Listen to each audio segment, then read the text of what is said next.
Nama saya Dr. Francisca, saya sebagai dokter estetik. Saya lulus dokter sudah 9 tahun yang lalu dan saya menjalani dunia estetik ini sudah sekitar 4 tahun yang lalu. Pasien tuh banyak yang berkesan, baik karena pasien tuh bermacam-macam keluhan yang datang ke praktek. Contohnya aja dengan keluhan flek, ingin botox, ingin filler, tapi paling banyak datang dengan keluhan jerawat, dari jerawat yang ringan, jerawat yang sedang, jerawat yang berat. Ada tuh yang paling berkesan tuh pasien yang datang dengan jerawatnya sudah penuh di muka, udah parah lah karena udah meradang, merah. Nah, itu karena ketidaktahuan orang dalam menggunakan skincare. Awalnya jerawatnya kecil, katanya dok jerawat saya kecil nih awalnya, tapi saya disuruh si A pakai skincare A, kemudian si B suruh pakai skincare B, tapi nggak sembuh-sembuh. Nah, makanya makin parah, makin meradang.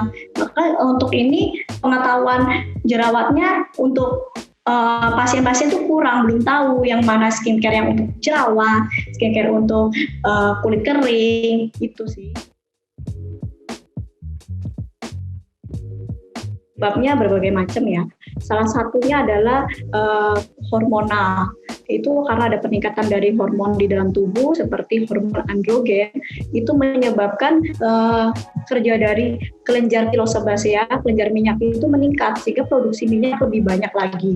Kemudian selain dari hormon itu bisa dari makanan sendiri seperti makanan manis-manis, kemudian minum-minum manis-manis, dan makanan goreng-gorengan dan junk food, dan juga dari penyebab genetikanya sendiri. Sebenarnya genetikanya mama papanya misalnya sudah banyak jerawatnya nih, kemungkinan untuk anaknya itu pasti berjerawat juga, resiko untuk jerawatnya pasti lebih tinggi. Kemudian stres, kurang tidur sendiri, polusi udara, kena debu, atau tidak rajin membersihkan muka, infeksi bakteri. Kemudian juga menggunakan kosmetik yang mengandung parfum atau skincare yang salah itu. Pertama, tipe yang blackhead. Blackhead itu kita sering sebut komedo yang terbuka karena dia lokasinya dekat dengan permukaan kulit sehingga terjadi oksidasi dengan udara, maka warnanya akan berwarna hitam di kulit. Kemudian ada whitehead. Whitehead itu posisi komedonya itu ada di lebih dalam kulit dan dia termasuk close komedo. Dia tertutup jadi tidak teroksidasi ya. Jadi warnanya putih. Kemudian ada papul. Kalau papul ini sudah meradang, dia tidak infeksi, sudah terjadi peradangan, tapi peradangannya masih minimal dan konsistensinya masih padat, tidak ada pus. Nah, kalau ini tidak diobatin dengan baik, akan berlanjut menjadi pustul. Nah, kalau pustul ini sudah muncul keluar nanah udah merahnya merah besar dan nanah dan konsistensinya lunak. Nah, dari pustul ini kalau tidak diobati lagi, infeksinya akan lebih berat lagi, terbentuklah nodul dan kista. Nah, bisa dilihat kalau nodul itu lebih besar daripada pustul ya, ini besarnya jerawatnya dan lebih merah, meradang karena udah terasa nyeri di sana, udah ada darah di nodul itu. Kemudian kalau untuk berlanjut lagi akan terbentuk kista, jadi jerawatnya tuh makin banyak, jadi satu tempat tuh penuh. Untuk munculnya jerawat, prosesnya itu pertama itu ada terjadi hiperplasia sebasea, kelenjar sebasea. Karena terjadi hiperplasia kelenjar sebasea, itu terjadi pembesaran dari kelenjar sebasea, itu terjadi peningkatan dari produksi dari kelenjar sebum, kelenjar minyak. Sehingga kelenjar minyak itu meningkat, akan berhubungan dengan peningkatan dari hormon androgen tersebut. Kemudian terjadi hiperkeratinisasi folikular, itu peningkatan dari jumlah sel-sel kulit mati di kulit. Kalau meningkat, itu akan menjadi komedo, lama-lama menjadi komedo, kemudian timbul jerawat. Dan untuk berikutnya, ada terjadi infeksi oleh bakteri Propionibacterium bakteri acne. Karena terjadi infeksi akan terjadi proses peradangan. Dan yang terakhir itu karena proses peradangan sendiri. Karena proses peradangan itu menyebabkan kulit lebih iritatif karena sel-sel mediator untuk peradangannya meningkat. Jadi lebih iritatif dan potensial untuk scarring. Itu karena di dalam makanan manis atau minuman manis itu kadar dari glukosanya itu tinggi. Itu menyebabkan insulin di tubuh otomatis meningkat. Karena insulin meningkat, hormon androgen juga meningkat. Nah, balik lagi ke yang tadi, mekanisme yang tadi. Karena hormon androgen itu meningkat, otomatis dia akan terjadi peningkatan dari kelenjar pilosebacea itu. Sehingga kelenjar minyak itu akan lebih banyak di kulit. Kalau udah sampai jerawat, biasanya pengobatannya membutuhkan waktu sekitar 2-6 minggu. Tapi itu tergantung dari derajat keparahannya ya, dan juga tergantung dari gimana dia mengobatinya, gimana dia apakah dia memegang muka, tangan kotor dia pegang muka atau dipencet jerawatnya, itu tergantung itu juga. Paling cepat biasanya 2 minggu, kalau pengobatannya benar 2 minggu bisa sembuh. Ada juga yang jerawatnya udah parah, terus treatmentnya pengobatannya juga nggak benar, itu bisa lebih dari 6 minggu. Itu tentu tidak boleh kalau untuk dipencet. Kalau kita pencet itu akan menimbulkan reaksi dari infeksi sendiri, akan meradang. Nah, kalau udah meradang, otomatis akan lebih parah jerawat kita. Maka dari itu, pertama pakai skincare yang tepat. Pilih skincare yang tepat tuh gimana sih? Skincare tepat yang pertama yang kerjanya untuk mengurangi penumpukan dari sel-sel kulit mati sendiri dan yang memiliki kandungan membunuh bakteri penyebab jerawat dan mengurangi peradangan sendiri. Nah, yang kedua untuk menyembuhkan jerawat itu juga yang seperti yang tadi ya, tidak boleh memecah jerawat, menghindari stres, perbanyak makan sayur-sayuran, buah-buahan, air putih. Sama kalau misalnya ini harus konsultasi ke dokter ya. Ya tentu pertama kita harus rajin mencuci muka ya, supaya tidak muncul jerawat itu. Kita harus ubah gaya hidupnya, tidak sering menyentuh wajah, dan berubah pola makan sehat, seperti mengurangi makan makanan manis-manis, berminyak, dan memilih kosmetik produk skincare yang terbaik sesuai dengan kondisi kulit kita ya. Jadi kalau untuk kulit berminyak dan kulit kering sendiri berbeda jenis skincare-nya, jadi kita harus tahu dengan benar apa yang kita pakai. Kemudian kita harus mengelola stres dengan baik dan tidur dengan tercukupi. Kemudian serta harus menggunakan skin protection, sunscreen pada pagi hari. Pertama, tentu kita harus melakukan perawatan wajah dengan membersihkan make up dan sisa-sisa kotoran di wajah. Itu bisa dengan micellar water atau susu pembersih, serta dilanjutkan dengan sabun pembersih wajah. Kemudian menggunakan toner. Menggunakan toner harus sesuai dengan jenis kulit. Misalnya kalau kulitnya berminyak, jerawat, itu lebih baik kita memilih toner yang mengandung salicylic acid. Kemudian bisa dilanjutkan menggunakan serum yang mengandung, contohnya nih, mengandung niacinamide. Itu bagus untuk sebagai barrier kulit, memperkuat barrier kulitnya sehingga mencerahkan wajahnya. Kemudian dilanjutkan memakai pelembab wajah, moisturizer-nya, dan sunscreen ya. Berikutnya sunscreen. Untuk kandungan aktif sendiri itu ada beberapa macam, tapi yang paling sering ada di skincare itu salah satunya benzoyl peroxide. Benzoyl peroxide itu bagus karena dia tuh sebagai komedolitik, dia tuh menghancurkan komedo yang ada dan antibakteri serta antiinflamasi. Kedua, kandungan aktif bernama retinoid. Retinoid itu bersifat sama sebagai komedolitik dan antibakteri. Dan selanjutnya ada kandungan aktif yang bernama sulfur. Sulfur itu sebagai antiinflamasi, anti pembengkakan ya, dan antibakteri serta mengurangi sel mati di kulit. Ada lagi yang populer juga di skincare kita kalau lihat di sini ada salicylic acid. itu bagus untuk sebagai antibakteri dan antiinflamasi serta membersihkan pori-pori sampai ke follicle rambut.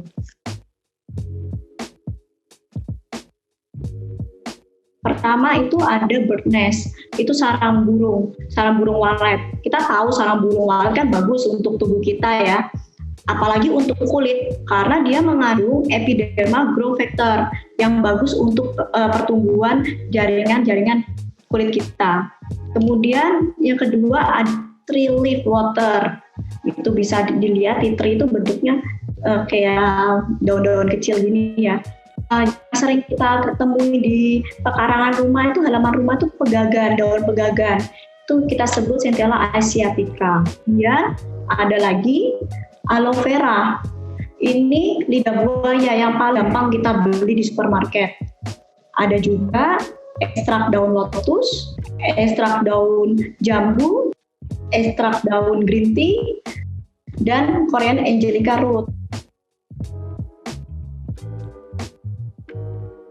Skincare itu sangat penting untuk jerawat karena kunci dari kulit yang sehat adalah perawatan yang rutin. Seberapa banyak produk yang kita pakai, seberapa mahal produk tersebut, apabila perawatan tidak rutin, tidak dilakukan, itu tetap saja tidak akan muncul jerawat. Dan untuk kulit berjerawat sendiri, kita harus tahu jenis kulit kita itu apa. Kalau kulit jerawat ini ke oily skin, kulitnya lebih berminyak, maka kita harus pilih skincare produk-produk yang untuk mengurangi minyak yang mengandung antioksidan, antiinflamasi, antibakteri, seperti contohnya yang tadi saya sudah sebutkan juga ya, asam salisilat, benzoyl peroxide, retinoil, tea tree, dan juga AHA.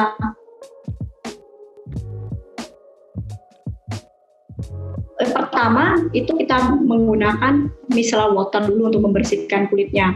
Kedua, lanjutkan dengan membersihkan cuci muka dulu. Cuci muka, toner, itu kita pilih yang mengandung salicylic acid. Kemudian dilanjutkan dengan serum. Serum pilihlah kandungan-kandungan yang kita cek. Kandungan yang bagus untuk kulit berjerawat seperti contohnya niacinamide, atau tea tree, atau hyaluronic acid, atau Centella asiatica. Kita lihat kandungannya. Setelah serum, lanjut dengan memberikan moisturizer. Moisturizer itu pilih yang non-comedogenic ya, dan kandungannya bisa berbagai macam. Contohnya ya aloe vera atau HA itu bagus untuk kulit berjerawat. Kemudian dilanjutkan menggunakan sunscreen. Sunscreen pilih yang non-comedogenic, yang aman seperti yang saya bilang tadi, zinc oxide sama titanium dioxide. Dua jenis sunscreen ini dia tuh less sensitif ya untuk kulit jerawat. Jadi untuk resiko untuk kemerahan itu lebih rendah. Kemudian bisa dilakukan masker wajah juga sih, dua kali dalam seminggu.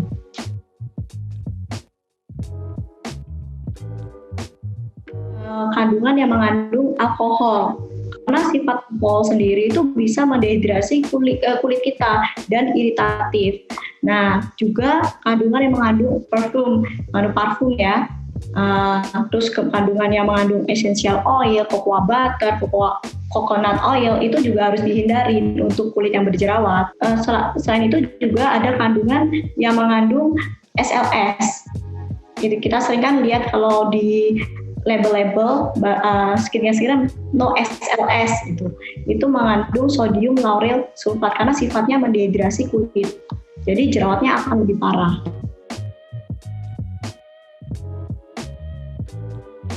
Ada beberapa kandungan yang tidak boleh digabungkan karena bisa menimbulkan jerawat. Itu seperti contohnya retinol dengan AHA dan BHA. AHA itu apa sih? Panjangannya AHA itu alpha hydroxy acid atau beta hydroxy acid. Nah, kalau beta hydroxy acid itu asam salisilat ya. Nah, kemudian ada retinol dengan benzoyl peroxide, itu juga tidak boleh digabung. Retinol dengan asam salisilat, BHA dengan benzoyl peroxide, dan AHA BHA dengan niacinamide itu juga tidak boleh digabung ya. Pakai pelembab itu enggak, karena makanya kita harus tahu dulu kandungannya, apa kandungannya komedogenik atau enggak. Kita lihat kandungannya. walaupun kulit kita berjerawat dan kulit kulit yang tidak berjerawat itu harus pakai moisturizer ya untuk pelembutnya. Dari anak-anak aja kita udah kasih skincare, tapi jenisnya yang untuk kulit apa? Kalau kulit anak itu lebih condong kering ya. Jadi kita pilih kandungan kulitnya yang untuk kulit kering. Kalau udah potensi berjerawat, minyak, itu pilih yang kandungan yang non komedogenik. Itu boleh. Kenapa? Karena ada beberapa ingredient, ada beberapa bahan yang memang kalau digabung itu akan menjadi lebih bagus. Contohnya nih, niacinamide dan asam salisilat. Bila digabungkan, dia akan menjadi lebih bagus kan efeknya. Tapi ya itu tadi yang seperti yang saya tadi bilang, ada yang tidak boleh digabung. Jadi kita harus cek juga ingredientnya. Kandungan yang efektif nih, pertama yaitu salicylic acid, terus niacinamide, kemudian bisa tea tree, hyaluronic acid, centella asiatica, dan juga pilih sunscreen-nya juga harus benar ya, jangan salah karena sunscreen itu ada berbagai macam juga. Pilih yang cocok untuk kulit berjerawat. Untuk bird nest, menurut penelitian, bird nest ini bagus karena mengandung dari EGF, epidermal growth factor. Ini bagus untuk mempercepat kesembuhan skar jaringan parut karena dia memproduksi sel-sel baru menggantikan sel-sel yang rusak. Dan selain itu, ini bagus untuk memodulasi produksi dari sebum dan juga sebagai antiinflamasi.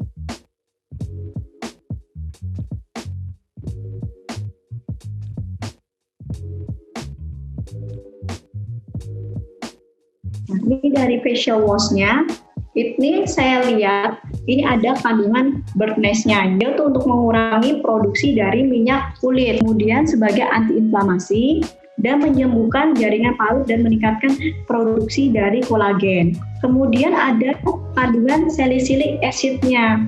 Salicylic acid itu berfungsi sebagai komedolitik dan menghancurkan komedo. Kemudian ada jeju aloe vera. Dari jeju aloe vera ini fungsinya sebagai antibakteri dan anti pembengkakan. Kemudian yang terakhir ada tea tree water ya. Dari tea tree waternya itu berfungsi sebagai antibakteri dan antiinflamasi. Dari kandungan-kandungan ini sudah ada jurnalnya juga sih. Bagus untuk jerawat. Saya akan share screen dulu. Ini ada jurnalnya yang tadi saya sebutkan tadi. Itu sudah ada jurnalnya mengenai aloe vera sendiri. Nah, the effect of aloe vera gel on the anti-acne properties. Nah, ini sebagai antiinflamasi dan antibakteri yang bagus untuk kulit. Kemudian ini tea tree ya, tadi ada kandungan tea tree juga. Itu sudah ada jurnalnya yang memang bagus untuk kulit. Kalau di bahasa kedokteran kita sebut Melaleuca alternifolia ya. Ini merupakan tea tree yang sebagai antibakteri dan antiinflamasi juga. Tentunya karena aloe vera itu bagus. Kenapa? Karena sifat aloe vera sendiri sangat mudah untuk diserap oleh kulit kita, sehingga dapat memberikan efek antiinflamasi yang baik karena peradangan jerawat maupun karena sinar matahari. Oh tentu, kalau menggunakan toner itu wajib kita setelah kita facial wash, kita harus menggunakan toner. Karena toner itu fungsinya untuk mengangkat sisa kotoran dari kulit dan melembabkan kulit juga. Dari produk Aros, itu ada kandungan dari bird nest extract dan salicylic acid. Nah, bird nest extract seperti tadi yang kita tahu ya, kan bagus tuh untuk mengurangi produksi minyak kulit, antiinflamasi, menyembuhkan jaringan kulit dengan meningkatkan produksi kolagen, serta ada kandungan yang tambahan salicylic acid itu sebagai komedolitik dan menghancurkan komedo serta antiinflamasi.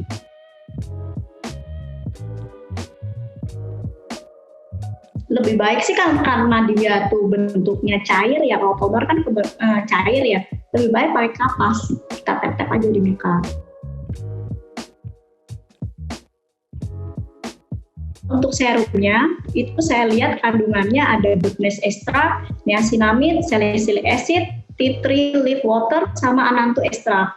Nah, tea tree sendiri kita tahu dia bagus untuk antibakteri dan antiinflamasi. Kemudian niacinamide. Niacinamide itu adalah B3 yang bagus untuk tubuh kita. Apalagi untuk kulit, dia tuh berfungsi sebagai antiinflamasi, antioksidan, dan mengurangi produksi dari sebum, kelenjar minyak. Kemudian ada kandungan salicylic acid-nya, dia sebagai komedolitik, menghancurkan komedo-komedo yang ada, dan antiinflamasi tentunya. Dan yang terakhir anantu extract. Ini kandungan ini terdiri dari ekstrak daun lotus, ekstrak daun teh hijau, ekstrak daun jambu biji, sama Korean Angelica root. Seperti kita tahu, ekstrak daun lotus itu sebagai antimikrobial dan antioksidan, serta antiinflamasi. Sedangkan ekstrak daun teh hijau itu sebagai antimikrobial, antilipogenik, mengurangi kelenjar lemak di kulit, serta antiinflamasi. Ada ekstrak daun jambu biji itu sebagai antibakterial. Dan terakhir itu Korean Angelica root ya, itu sebagai antibakterial dan antiinflamasi. Ini saya akan share screen jurnal yang mendukung. Ini salah satu jurnal yang ada. The Improvement Effect of Lotus Extract on Acne Skin. Lotus extract ini bagus untuk antioksidan dan antiinflamasi. Kemudian untuk ekstrak green tea, teh hijau itu sebagai antibakteri dan antilipogenik dan antiinflamasi. Kemudian untuk ekstrak daun jambu biji itu bagus karena dia kandungannya sebagai antibakterial. Kemudian yang terakhir Korean Angelica root. Nah, dia ada jurnal malah dia bagus untuk anti akne karena kandungannya sebagai antiinflamasi dan antibakteri. Dari day cream sendiri itu ada tambahan dari bird's extract, kemudian niacinamide, salicylic acid, tea tree, dan UV filter. Nah, seperti tadinya saya sebutkan ya, niacinamide untuk mengurangi produksi sebum dan antiinflamasi, salicylic acid itu bagus untuk komedolitik dan antiinflamasi, tea tree sendiri juga sama sebagai antibakteri dan antiinflamasi, tapi tambahannya adalah dia ada UV filter. UV filternya menggunakan titanium dioxide. Itu berfungsi sebagai melindungi kulit dari UVB dan UVA. Karena kandungan dari day cream sendiri ini mengandung niacinamide yang membuat kulit itu lebih sensitif terhadap sinar matahari. Maka dari itu kita harus lebih baik kalau ada kandungan UV filternya karena untuk melindungi kulit dari sinar matahari. Serta melindungi dari sinar matahari karena sinar matahari itu dapat menyebabkan radang di kulit sehingga terjadi efek untuk jerawat lebih tinggi. Kalau night cream ini, saya lihat kandungannya itu ada bird's extract, Centella asiatica, salicylic acid, aloe vera, dan tea tree ya. Nah, ini tambahannya hanya Centella asiatica. Itu ekstrak daun pegagan yang digunakan sebagai antioksidan dan antiinflamasi, anti pembengkakan, serta menyembuhkan jaringan paru dengan meningkatkan proliferasi dari sel fibroblast yang berfungsi sebagai pembentuk kolagen di kulit. Nah, saya akan share screen untuk mengenai jurnal dari Centella asiatica. Nah, ini ada jurnalnya. Centella asiatica digunakan sebagai antioksidan, antiinflamasi, antiselulit, dan anti-aging. Nah, ini anti-aging itu untuk proses ini ya, penyembuhan luka juga ya, digunakan penyembuhan luka. Sudah ada jurnalnya semua. Produk ini yang pertama kita harus menggunakan facial wash. facial wash untuk membersihkan wajah dan menjaga kelembapan kulit dulu ya. Kemudian dilanjutkan menggunakan toner untuk mengangkat sisa kotoran dari kulit dan melembabkan kulit. Setelah menggunakan toner, dilanjutkan menggunakan serum untuk melembabkan kulit dan sebagai antioksidan untuk mencegah kerutan. Kemudian dilanjutkan moisturizer, itu krim untuk krim paginya. Kalau untuk pagi kita pakai krim pagi, kalau untuk malam kita pakai krim malam karena krim pagi itu sudah ada sunscreen-nya. Kalau krim malam tentu tidak perlu kita menggunakan sunscreen karena pada krim pagi itu sudah ada sunscreen-nya karena untuk melindungi kulit kita dari paparan sinar matahari. Dari kandungan-kandungan yang ada di Aro Skin ini emang semuanya efektif untuk meredakan jerawat karena kandungan tersebut terdapat berbenes, niacinamide, salicylic acid, tea tree, centella asiatica, kemudian ada aloe vera juga, ada lotus leaf ekstraknya, ada ekstrak dari jambu bijinya, kemudian ada ekstrak dari green tea-nya dan Korean angelica root-nya. Dan semua ini emang efektif untuk menghilangkan jerawat. Natural Beauty Aros.